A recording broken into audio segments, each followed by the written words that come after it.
네, 오늘 월 초다 보니까 여러 가지 경제 지표도 발표가 되고 일정이 참 많습니다. 앞서서 중국의 경제 지표가 발표가 됐는데 짚고 넘어가지 않을 수가 없죠. 중국의 국가통계국이 발표하는 제조업 PMI가 50.3으로 발표가 됐습니다. 그동안 경제 지표들이 워낙에 안 좋아서 좀 걱정이 많았는데 기존의 50.2를 상회를 했고 예상치인 50.1도 상회를 했습니다. 이와 같은 사항들은 잠시 후에 또 전문가와 함께 자세하게 진단을 하는 시간 마련을 하겠고요. 오늘은 또 저희가 기획 특집을 마련을 했습니다. 바로 일본에서 소비세율을 기존의 5%에서 8%로 오늘부터 인상을 하게 된 건데요. 이것이 일본의 경제정책이라고 할 수 있는 아베노믹스의 중요한 시험대가 될 것이다라는 이야기가 많습니다. 글로벌 경제에 미치는 영향, 그리고 한국 경제에 미치는 영향, 외환 시장에 미치는 영향까지 다각도로 정리를 해볼 텐데요. 먼저 취재기자가 자세한 내용을 정리해드립니다. 김민지 기자와 함께 하시겠습니다. 오늘부터 일본의 소비세율이 8%로 이전보다 3%포인트 인상됩니다. 재정 건전성 확보라는 긍정적 측면보다는 아베노믹스가 실패할 수 있다는 우려가 시장 전문가들 사이에서는 팽배합니다. 중국의 경착륙 우려, 우크라이나 사태 등으로 대외 환경이 불안정한 가운데 소비세 인상으로 일본 내부 소비가 더욱 위축될 수 있기 때문입니다. 더욱이 최근 아베노믹스 영향력이 둔화되며 달러 대비 엔화 가치는 올해 들어 3%가량 상승했고 일본 증시로부터 외국 자금 이탈도 가속화되고 있습니다. We will start to be experiencing the pain of Abenomics, which is inflation, tax rate hike, and then more fiscal contraction to come. 일본은 지난 1997년 소비세 인상 이후 경제가 침체기에 진입한 트라우마가 있습니다. 이번 소비세율 인상이 기업 투자 확대, 임금 인상이라는 선순환 구조로 빠르게 전환되지 않는다면 아베노믹스에 대한 일본인의 반발은 커질 수밖에 없을 것이란 지적입니다. 지지율도 하락해 아베 정권도 과거 하시모토 정권과 같이 소비세 인상 후 붕괴될 수 있습니다. 이는 곧 아베노믹스의 실패를 의미합니다. 賃金上昇を伴う経済の好循環実現に向けた大きな契機になっていくことを強く期待をしております。 소비세율 인상 이후 정부 부채는 줄이되 소비 위축은 최소화할 수 있는 누책을 마련해야 하는 아베 정권의 고민은 깊어지고 있습니다. 한국경제TV 김민지입니다. 네, 이 전반적인 상황에 대해서 취재기자와 함께 정리부터 해봤는데요. 그렇다면 이것을 어떻게 봐야 하는지 저희가 자세하게 또 진단을 하는 시간 마련을 했습니다. LG경제연구원의 이지평 박사 스튜디오에 직접 모셨습니다. 안녕하세요. 안녕하십니까. 네. 일단 아베노믹스에 대해서 앞선 리포트에서의 평가는 지금 고통을 좀 받고 있다, 약간 부정적인 평가였거든요. 하지만 2012년 8월 이 민주당 정권 이래의 아래에서 제정된 이 소비세율 인상안 같은 경우에는 경제가 좀 나아지는 것을 전제로 소비세율을 인상할 것이다라고 하고 있잖아요. 지금 소비세율이 인상됐는데 그렇다면은 아베 정권에서는 아베노믹스 이후에 경제가 좀 나아지고 있다라고 판단을 하는 걸까요? 어떻게 보세요? 네, 아베노믹스로 인해서 대폭적인 금리 완화라든지 재정 확대 정책의 효과가 다소 떨어지고 있는 것은 사실입니다만은 전반적으로 과거 장기 불안기에 비해서 경제 상황이 나아지고 있다. 이러한 판단을 한 것 같습니다. 인플레이션율을 보면은 아베노믹스 등장 이전에는 마이너스를 기록을 했었습니다만은 최근에는 1%대로 상승을 하고 있고 이러한 물가 상승은 소비에도 아무래도 조금이라도 빨리 소비를 하자 이러한 분위기로 변할 수가 있기 때문에 긍정적인 측면이라고 할 수가 있습니다. 그리고 아베노믹스로 인해서 기업의 수익성도 많이 좋아지고 있기 때문에 그러한 측면에서 아베노믹스가 약효가 떨어지고 있는 것은 사실이지만 기조적인 경기 회복세는 이어지고 있다. 이런 판단인 것 같습니다. 네, 약효는 떨어지고 있는 건 사실이지만 그래도 경기 회복 자체는 이어지고 있다. 일부는 긍정적으로 평가를 해주셨네요. 그리고 앞서서 이 리포트에 나온 것이 그리고 시장에서 우려를 하는 것이 기존에도 사실 1997년에도 소비세율을 인상한 적이 있었는데 그때는 약간 실패로 돌아갔다. 시장의 평가가 좋지 않아요. 경기에 미치는 영향도 그랬고요. 그때의 그런 어려운 파고를 이번에는 좀 넘어서 긍정적인 효과를 낼 수가 있을까요? 네, 17년 전에는 소비세 인상과 더불어서 아시아 통화 위기, 경제 위기가 겹치고 그리고 그 당시에는 재정 긴축을 했었기 때문에 전반적으로 경제가 위축되었다고 할 수가 있습니다. 반면에 소비세를 처음으로 도입한 1989년을 보시면은 오히려 그때는 경기가 회복세가 이어졌다고 할 수가 있고요.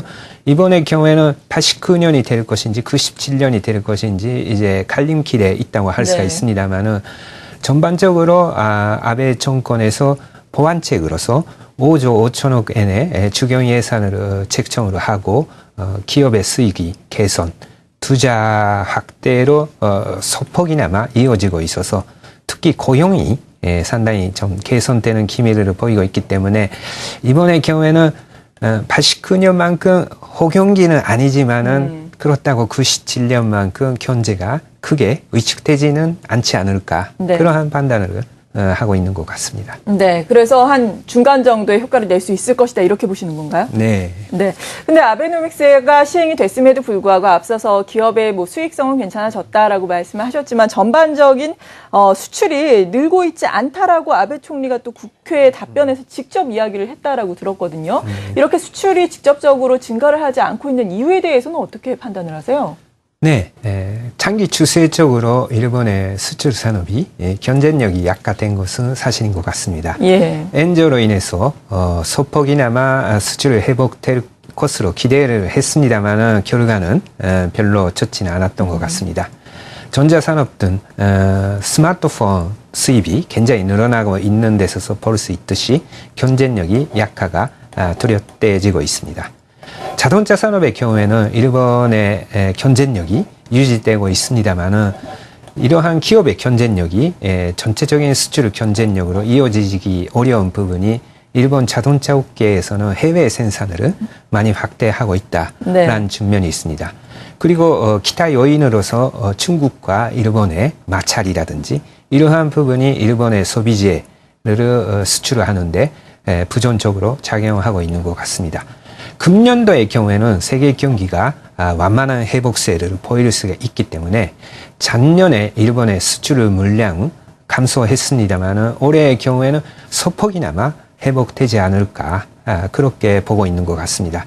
특히 내수가 소비세 인상으로 다소 둔화되기 때문에 경상 수지는 다소 개선될 것으로 예. 예상되고 있습니다.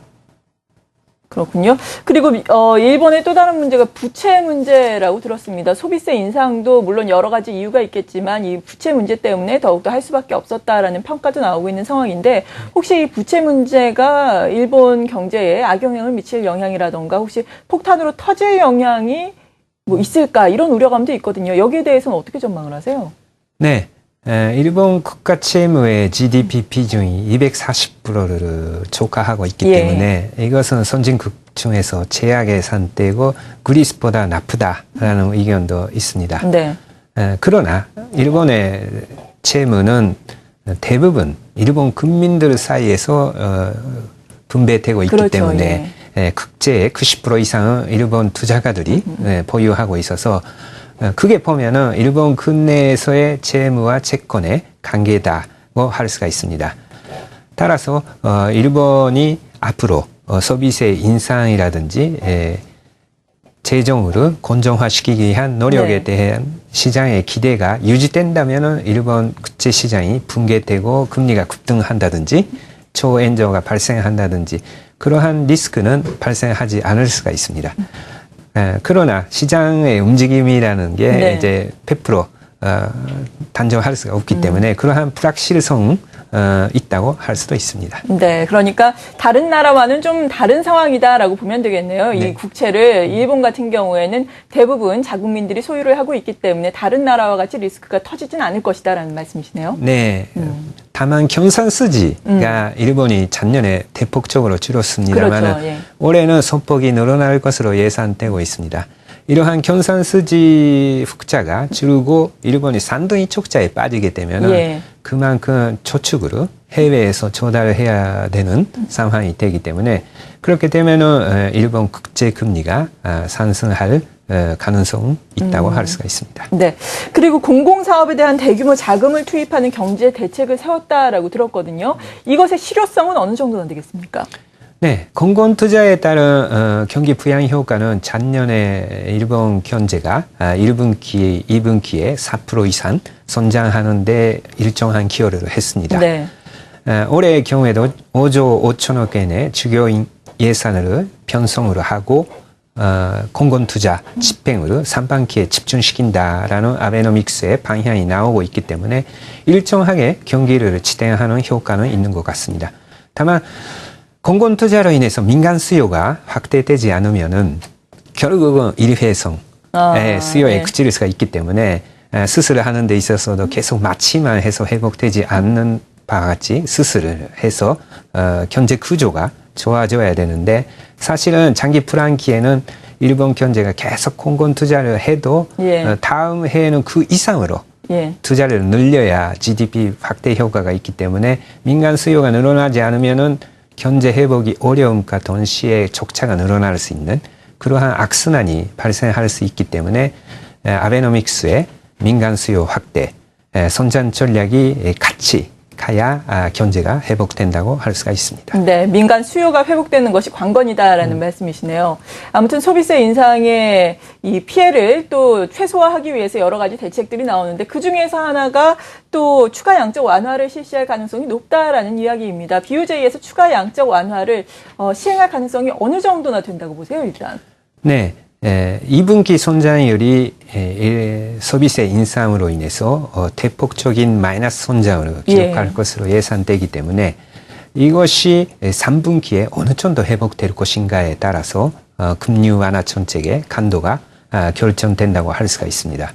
지금으로서는 작년에 질적, 양적 완화 정책을 도입했을 때는 대규모로 했기 때문에 이미 일본 은행이 일본 국제시장 매입 세력으로서 70% 이상의 점유율을 차지하고 있어서 주가적으로 국채를 매입하는 것은 시장 기능을 왜곡하는 부작용이 크기 때문에 어려움이 있습니다.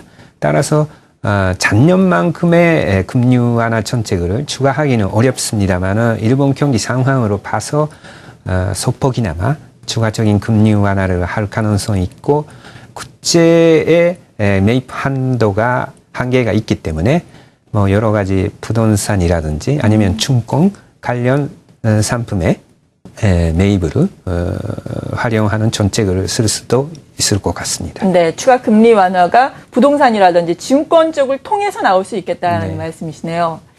이렇게 아무튼 소비세율이 인상되고 일본 경제에 미치는 파장은 어쩔 수 없이 뭐 강도가 크던 적든 나오기 마련인데 이것이 우리 시장이라든지 글로벌 시장에는 어떤 영향을 미치게 될까요? 네. 일본 경제가 2분기 대폭적인 마이너스 성장 이후에 3분기에 얼마나 회복세가 빠를 것인지에 따라서 엔화의 향방도 많이 바뀔 것으로 예상됩니다. 지금으로서는 일본 정부가 예상하는 바와 같이 강력한 회복세는 기대하기는 어렵습니다만은 완만한 회복세가 이어진다면은 세계 경제의 회복세는 이어질 것으로 보이고 일본 경제가 세계 경제 중에서 불안 요인으로 작용하는 측면은 약한 것으로 보입니다. 이 경우에는 일본 내수 경기가 다소 위축되고 수출 회복세가 이어지기 때문에 엔고 방향으로 갈 수도 있을 것 같습니다. 엔고, 네. 다만 예상보다 일본 경기 회복세가 3분기에 더디고 일본 은행의 추가적인 금리 완화 정책이 규모가 커질 경우에는 엔저 압력이 확대될 수가 있습니다. 네, 그렇다면 어느 쪽의 가능성이 더 크다고 생각하세요? 저는 이제 기본적으로는 완만한 회복세가 이어지고 엔저도 이미 한계에 도달했다고 볼 수가 있기 때문에 105엔 이상의 엔저가 지속되기는 어렵지 않을까 그렇게 보고 있습니다. 네, 그렇군요. 리밋을 한 105엔 정도까지 주셨는데 이 엔저와 관련해서는 잠시 후에 이어지는 코너에서 또 자세하게 외환 시장의 움직임 그리고 이것이 우리 시장에 미치는 영향까지 진단을 해보겠고요.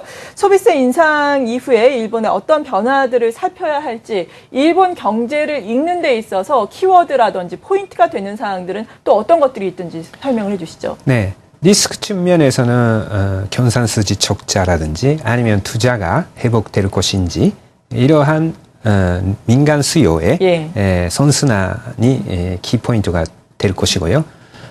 그러나 아베노믹스가 부분적으로 성과를 거둘 수도 있기 때문에 이러한 일본의 산업 재생 정책이 우리 산업하고 어떠한 경합 관계가 나타날 것인지 주목하는 포인트라고 할 수가 있습니다.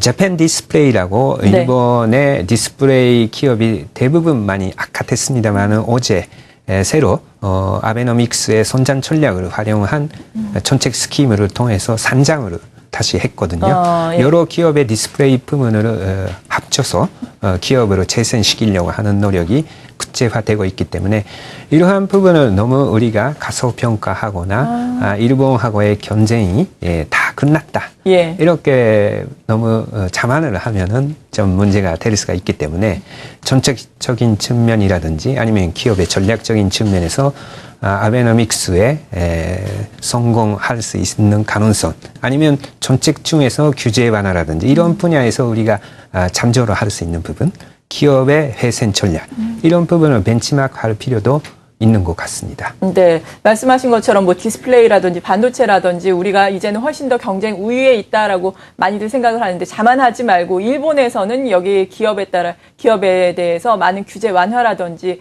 회생 전략을 지금 실시하고 있기 때문에 이런 부분을 잘 살펴보면서 앞으로 대응 전략을 짜보자라고 말씀을 해주셨습니다. 마지막으로 한 가지 더 질문을 드리자면 아베노믹스 결과적으로는 뭐 성패 가능성에 대해서 어떻게 전망을 하세요?